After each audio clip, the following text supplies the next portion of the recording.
رو برده روه مشاری سکوته تو تنم زندگی مرده اسین از این بره ابرو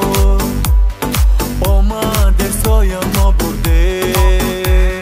ستاره وای ستاره چشما مشکی نداره دیگه پیداش نمیشه نمیابش دوباره ستاره وای ستاره چشما مشکی نداره دیگه پیداش نمیشه نمیابش دوباره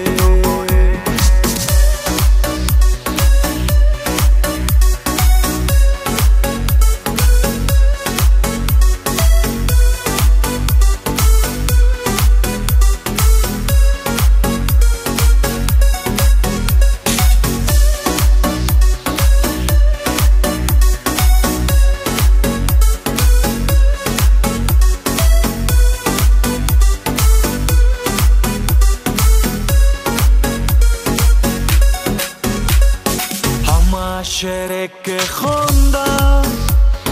واسه عاشق شدن بود قصه آن عشق پاکم قصه جدا شدن بود قصه عشق من و تو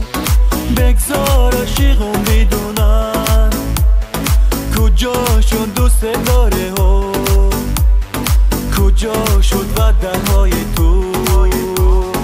ستاره وای ستاره چشما مشکی نداره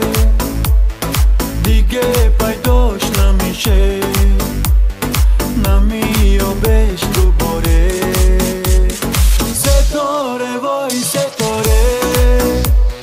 چشما مشکی نداره دیگه پیداش نمیشه نمیابش دوباره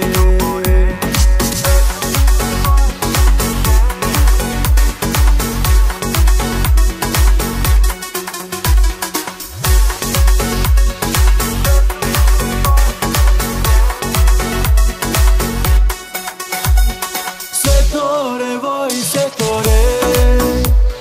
چشما مشکی نداره دیگه پیداش نمیشه